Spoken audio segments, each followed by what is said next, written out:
안녕하세요. 마취통증의학과 전문의 통증 분과 인증의 조항무입니다.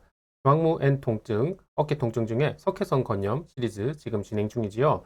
지난번 시간에는 석회성 건염이 무엇이고 어떤 증상이 있고 어떤 치료가 있는지에 대해서 살짝 말씀드렸는데, 오늘은 석회성 건염의 구체적인 치료 방법과 어떤 운동을 해야 되고 어떤 예방 생활 습관을 가져야 되는지에 대해서 말씀드리도록 하겠습니다. 석회성 건염 간단하게 훑고 넘어가면은 어깨, 어깨 힘줄 안쪽이나 주변으로 분필가루 같은 석회질이 끼면서 점점 더 커지면서 이제 통증이 생기는 그런 질환이라고 할 수 있습니다. 자, 그런데 내 어깨에 돌이 있더라도 모든 분들이 아픈 거는 사실 아니에요. 이 영상을 보시는 분들 중에서도 나는 지금 어깨가 사실 아프지는 않은데 예전에 엑스레이를 찍어 보니까 어깨 안에 돌이 있어요 라고 이제 말을 들으시고 이제 어깨 안에 돌을 가진 채로 사시는 분들 제법 많으실 겁니다. 그러면은 그런 이제 석회성 건염이 있는데 무증상인 분들은 치료를 받아야 하냐 하면은 사실은 치료하지 않으셔도 됩니다. 하지만 무증상일 때 치료하지 않으셔도 되지만 언젠가는 이 돌을 없애기 위해 내 몸 안에서 염증 반응이 일어나서 언젠가는 증상이 생기면서 통증이 생길 수도 있다는 사실을 항상 좀 기억해 놓으세요. 증상이 생기면은 그때는 치료를 받으셔야 됩니다. 네, 이제 증상이 생기면은 소염 진통제 약이나 연고를 바를 수 있고 신경 차단술, 덜 아프게 하는 주사를 맞을 수도 있고요. 폐 충격파로 그 돌의 흡수를 좀 촉진시키는 치료를 할 수 있습니다. 그리고 그래도 안 되면은 석회세속술이라고 해가지고 내 몸 안에 어깨 안에 돌을 씻어내는 그런 시술을 할 수도 있고요. 그것조차도 효과가 없으면은 그때는 관절경으로 수술을 고려해 볼 수도 있습니다. 자, 그러면은 구체적으로 치료 방법들에 대해서 말씀드리도록 하겠습니다. 먼저 이제 소염 진통제 약. 소염 필요하죠. 염증을 없애는 거잖아요. 지금 이제 석회성 건염, 석회성 건염도 염증이니까 당연히 없애야 되고요. 그리고 증상이 있을 때 치료를 시작하잖아요. 그러면 석회성 건염 때문에 지금 이제 통증이 생기기 시작한 거거든요. 그러면은 통증을 없애기 위해서 진통제도 같이 먹어야 되니까 결국에는 오염 진통제를 입으로 먹을 수도 있고 그 다음에 아픈 부위에 바를 수도 있다. 이렇게 생각하시면 되겠습니다. 그리고 신경차단술 주사로 일단은 아프시니까 덜 아프게 하는 주사를 드릴 수도 있습니다. 자, 그러면은 결국에는 내 몸 안에 있는 돌덩어리가 문제인데 이 돌덩어리는 결국에는 제거를 하는 게 근본적인 치료가 아니겠습니까? 그래서 돌덩어리를 제거하는 방법들에 대해서 말씀드리도록 하겠습니다. 해외 충격파 많이들 들어보셨잖아요. 척해성 건염이 생기면은 해외 충격파로 돌을 깨버린다. 이렇게 이제 많이들 들으셨는데 사실은 돌을 깨버리는 그런 효과보다는 이제 체외 충격파를 하면은 어깨 주변으로 혈류가 증가가 돼요. 그렇게 이제 피가 잘 가게 되니까 내 몸이 이 돌을 없애는 반응을 더 잘할 수 있게 되는 거죠. 그래서 결국에는 체외 충격파는 돌을 깬다기보다는 돌이 내 몸 안에서 흡수가 되도록 촉진하는 치료가 아니냐 하는 의견들이 굉장히 많습니다. 이 체외 충격파는 석회성 건염에서 첫 번째로 권장받고 있는 치료예요. 그래서 이제 빈도는 일주일에 한 번, 두 번 정도 할 수 있고요. 그런데 체외 충격파를 한다고 모든 돌이 다 깨지는 것은 아니에요. 사실 성공률을 보면은 한 40% 정도 보고가 되고 있더라고요.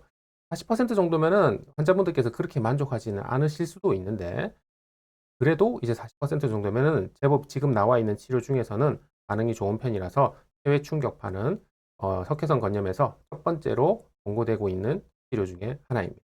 자, 그러면은 해외 충격파로도 돌을 완전히 깨지 못했을 때는 어떻게 해야 하나요? 그러면 다음 단계로 넘어가야 되겠죠. 그래서 이제 석회세석술이 있습니다. 석회세석술은 그림에서 보시다시피 어깨에 굵은 바늘을 두 개를 삽입을 해요. 그리고 그 중에 바늘 하나로 이제 돌을 깰 수도 있고 안 깰 수도 있어요. 어쨌든 간에 돌을 깨거나 안 깨거나 그 다음에는 이 굵은 바늘로 식염수를 쫙 쏴줍니다. 그러면은 바늘이 두 개가 들어가 있다고 했잖아요. 그러면은 바늘 한쪽에서는 식염수를 쫙 쏴주면은 바늘 반대쪽에서는 이제 물하고 식염수하고 이 돌가루들이 같이 이제 씻어져 나오게 되는 그것이 바로 석회세속술입니다. 석회세속술 또한 첫 번째로 권장받고 있는 치료예요. 석회세속술의 성공률은 약 70%. 아까보다는 훨씬 더 나아졌죠. 그래서 이제 석회세속술은 체외 충격파의 그 다음 단계라고 보실 수 있는 겁니다. 하지만 결국에는 바늘로 돌을 깨는 행동을 하게 되면은 힘줄 쪽으로 바늘이 왔다 갔다 하는 거기 때문에 그러면은 또 어깨 힘줄이 손상이 되어서 회전근개 파열을 유발할 수 있다라는 부작용 가능성이 있다는 점 기억하셔야 돼요. 자, 그러면 이제 수술. 결국에는 이것저것 해봤는데도 다 안 된다. 이러면은 수술까지 고려해 볼 수 있습니다. 수술은 어깨에 관절경을 집어넣어 가지고 이제 그 물리적으로 돌을 빼내거나 씻어내는 치료이고요. 전체 석회성 건염 환자의 약 10%에서 어깨 관절경 수술을 한다고 보고가 되고 있습니다. 자, 그래서 이제 이렇게 석회성 건염이 있는데 석회성 건염은 기본적으로 어깨 힘줄 쪽에 돌이 낀 거잖아요. 근데 우리가 돌이 꼈다고 해서 몸을 움직이지 않고 팔을 들지 않고 그렇게 살아갈 수는 없잖아요. 결국에는 우리는 계속 돌이 낀 채로 움직여야 되기 때문에 계속 이제 힘줄 안에 돌이 박혀 있는데 계속 움직이다 보면은 계속 조금씩 긁혀가지고 회전근개가 파열이 돼버릴 수도 있습니다. 그래서 석회성 건염의 진행성 합병증 중에 회전근개 파열이 있을 수도 있으니 내 몸 안에 돌이 있다고 해서 그것으로 끝나는 게 아니고 회전근개 힘줄이 찢어질 수도 있다 하는 점 항상 기억해 놓으셔야 됩니다. 자, 그러면은 이렇게 내 몸 안에 돌이 있을 때, 돌이 있는데 합병증, 즉 회전근개 근육 그리고 힘줄이 찢어지지 않게 하기 위해서 예방 운동이 어떤 것이 있는지에 대해서 간단하게 말씀드리도록 하겠습니다. 결국에는 이 어깨 힘줄의 찢어짐을 예방하는 운동은 어깨 주변의 근육을 강화하는 운동을 해야 됩니다. 왜냐하면은 우리 어깨 그 근육 찢어지는 사실 그 힘줄은 어느 정도 정해져 있어요. 극상근이라고 해서 제일 위쪽에 있는 지금 제가 그림에 오른쪽 아래쪽에 그려놨지요. 제일 위쪽에 있는 이 극상근이라는 근육이 가장 많이 찢어지거든요. 그래서 이 극상근을 보호하기 위해서 어깨 주변에는 네 가지 근육이 있는데 이 네 가지 근육들을 계속 이제 키워가지고 근력 운동을 통해서 키워가지고 볼륨을 펌핑을 해놓으면은 이제 극상근에 가해지는 그 힘을 좀 분산시키고 줄일 수 있습니다. 그러면은 극상근이 덜 긁히게 되니까 회전근개 파열이 덜 일어나겠죠. 그런 원리라고 보시면 됩니다. 그래서 회전근개 파열을 예방하기 위해서 어깨 주변에 있는 4개의 근육을 골고루 근력 운동을 한다. 이렇게 생각하시면 되겠습니다. 자, 그래서 이제 기본적인 운동에 대해서 알려드릴게요. 처음에는 집에서 물통을 들고 500cc짜리 물통을 들고 하시는 것을 권고해요. 그것마저도 힘들면은 물통이 없이 하셔도 돼요. 자, 일단은 기본적으로 컨디션이 그렇게 좋지 않으신 분들 위주로 말씀을 드리도록 하겠습니다. 이렇게 굴곡 운동으로 팔을 앞으로 쭉 들어버리는 운동 하실 수도 있고요. 그 다음에 외전 운동이라고 해서 팔을 바깥쪽으로 벌리는 운동 하실 수 있습니다. 그리고 내회전 등척성 운동이라고 해가지고 벽 쪽에 손바닥을 대고 이제 안쪽으로 돌리는 힘을 쭉 주는 겁니다. 몸통은 그대로 고정시켜 놓은 상태에서 팔로 앞으로 쭉 힘을 줘서 이제 근육을 강화시키는 운동입니다. 그리고 외회전 등척성 운동이라고 해가지고 아까 전과 비교해서 이제 180도 이제 돌아서 서가지고 팔을 뒤쪽으로 벽에 대고 쭉 이제 밀어주는 겁니다. 몸통은 역시 고정을 시키고 팔을 뒤쪽으로 쭉 밀어주시면 됩니다. 그 이외에 등 운동을 이렇게 로잉 엑서사이즈, 노 젓는 운동으로 하실 수도 있고요. 그 다음에 스카플라 T 엑서사이즈라고 해가지고 엎드린 상태에서 팔을 천장 쪽으로 쭉 들어 올려가지고 근육을 강화하는 운동을 하실 수도 있습니다. 그리고 푸시업 플러스라는 운동도 좀 추천이 되는데요. 우리가 보통 푸시업을 했을 때, 고점에 이르렀을 때 어깨 등뼈를, 날개뼈를 한 번 더 천장적으로 밀어준다. 이렇게 이제 생각하시면 됩니다.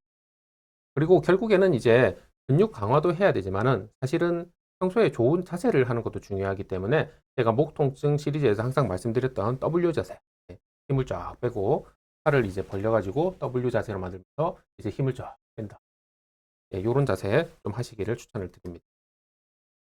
그리고 아까 전에는 제가 기본적인 운동에 대해서 간략하게만 말씀을 드렸는데 그렇게 이제 맨몸으로 하거나 아니면은 500cc짜리 생수병으로 했을 때 이제 나는 이제 적응이 돼서 이제 더 이상 감이 잘 오지 않는다 이러면은 그때는 이제 자기의 상태에 맞는 세라밴드를 사용하실 수 있습니다. 네, 그런데 이제 지금은 그냥 간략하게 말씀드렸어요. 그래서 이제 어깨 근력 운동, 그리고 어깨 통증을 예방하기 위한 운동은 어떤 것이 있는지에 대해서는 추후에 제가 따로 컨텐츠를 만들어서 자세하게 말씀드리도록 하겠습니다. 자, 일단은 생활 습관. 어깨에 힘줄에 돌이 끼워져 있는데 그 상태에서 팔을 머리 위로 쭉 들면은 계속 더 끓이게 되거든요. 그래서 팔을 어깨 위로 드는 동작을 좀 자제를 하셔야 됩니다. 그래서 평소에 물건을 꺼내는 것을 조금 아래쪽으로 두고 그 다음에 천장 쪽으로 이제 팔이 올라가서 하는 동작들을 좀 자제를 하셔야 돼요.